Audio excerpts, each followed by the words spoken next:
আসসালামু আলাইকুম ভাই bros, welcome back to another moto blog.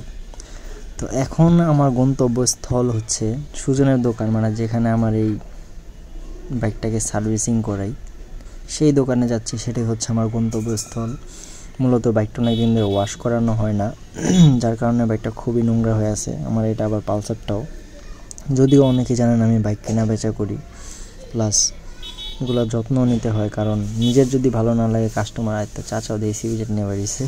আচ্ছা যাই হোক, লুকিং গ্লাসটা ঠিক করেন। লুকিং গ্লাসটা ঠিক আছে নাকি? আচ্ছা, আমার একটা কি কেউ ভালো লুকিং গ্লাস সাজেস্ট করতে পারবেন? কারণ এই যে লুকিং গ্লাসটা আছে সেটা রাত্রেবেলা ইউজ করলে আমার চোখে প্রচুর পরিমাণে আলো রিফ্লেক্স হয়, যার কারণে চোখে নানা রকম সমস্যা হয়ে থাকে। যার কারণে লুকিং গ্লাসটা ঘুরে দিতে বাধ্য হই।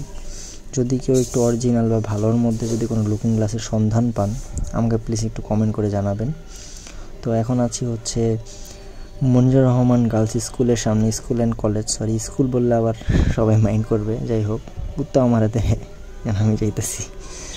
আচ্ছা যাই হোক, এখন যাইতেছি হচ্ছে ডাইরেক্ট সুজনের দোকানে বাইকটা একটু সার্ভিসিং করতে যাইতেছি। যদিও তো রাস্তায় প্রচুর অটো, প্রচুর রং তামাশা চলে, ডিপার মেরে চলি, হর্ন খুবই কম বাজে। কারণ হর্ন হচ্ছে আমাদের এই বর্তমান সময়ের জন্য হর্ন একটা বিশেষ করে অস্বস্তির নাম। কারণ হর্ন দিতে দিতে মানুষের কান ঝালাফালা হয়ে যায়, এতে আমারও ক্ষতি এবং যে হর্নটা শুনে তারও ক্ষতি। যার কারণে আমি খুবই কম বাজানোর চেষ্টা করি, যাতে নিজেরও অসুবিধা কম হোক, আরেকজনের যাতে ক্ষতি কম হোক। এটা চাই না যে আরেকজনের, আমার জন্য যাতে অন্য কারো যাতে ক্ষতি না হয়, এই জিনিসটা আমি চাই না। তো এখন একটু কল দিয়ে দেখি, সাইডে থামা, একটু কল দিয়ে দেখি দোকানে আছে নাকি, স্যারের চেম্বারে আছে নাকি। স্যারে না থাকলে স্যারের অ্যাসিস্ট্যান্ট আবার ফোন দিতে হইব, দেখি কি বলে স্যারে। আরে ফিঙ্গারপ্রিন্ট অন নিতে আছে না, দেখি স্যারকে কল দিয়ে। স্যারকে কল দিলে স্যার এখন ব্যস্ত থাকে, কারণ স্যার এখন বিবাহিত মানুষ, ফোন দিলে পাওয়াই যায় না স্যারকে।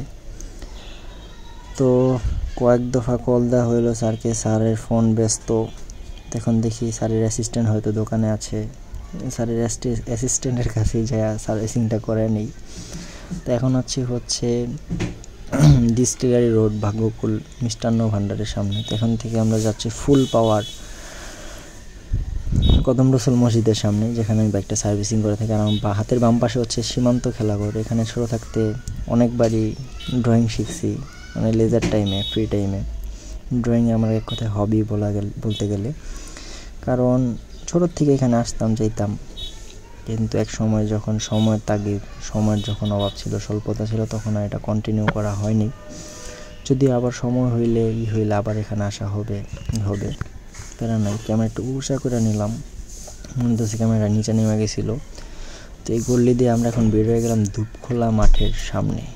ডাইরেক্ট ধূপখোলা মাঠের সামনে এসে পড়লাম। এটাকে একসময় ইস্টার্ন ক্লাবের মাঠ নামে পরিচিত ছিল।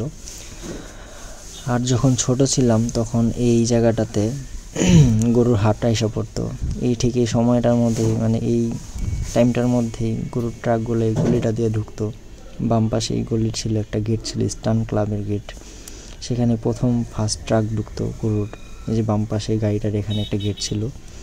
কিন্তু কালের বিবর্তনে, সময়ের আপডেটের কারণে সমস্ত সব কিছুই, ছোটোবেলার অতীত স্মৃতিগুলো বিলুপ্ত হয়ে গেছে। আর এখন অটোর জন্য গাড়িও ঠিক মতন চালানো যায় না, বাইকও ঠিক মতন চালানো যায় না। আবার কিছু সরকারি ট্রাক আছে যেগুলো অনেক বেপরোয়াভাবে রাস্তায় চলাচল করে, এগুলোর জন্য ঠিক মতন চলাচল করা যায় না।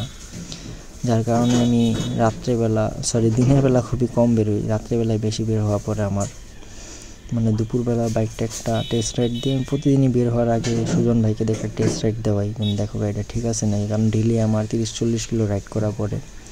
তো 30-40 কিলো রাইড করা তো বড় ব্যাপার না, রাস্তায় একটা দুর্ঘটনা ঘটে গেলে এটাই বড় সমস্যা।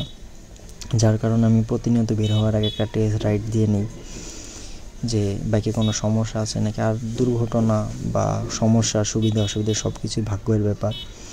ভাগ্যে কখন কি থাকে তা একমাত্র উপর আল্লাহই জানে। আর অবশ্যই যা হয় সব কিছু আমাদের ভালোর জন্যই হয়ে থাকে, আল্লাহ সব কিছু ভালোর জন্যই করে থাকে।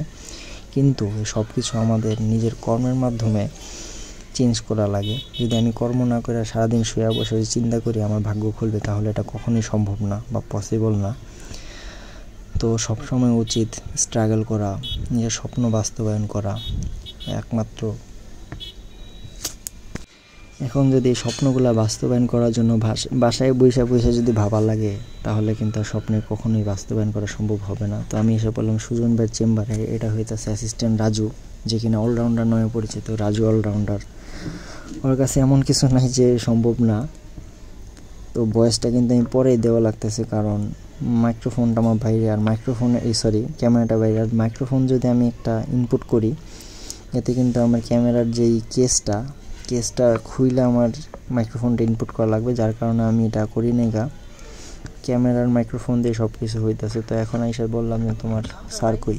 বললো স্যার বাসায় এখন আসে নাই, যার কারণে এখন আবার স্যারকে ফোন দিতেছি, দেখি স্যার আছে নাকি। আর এটা ছিল শেষ ভিডিও, আশা করি নেক্সট ভিডিওতে হবে অন্য কিছু নিয়ে। আল্লাহ হাফিজ।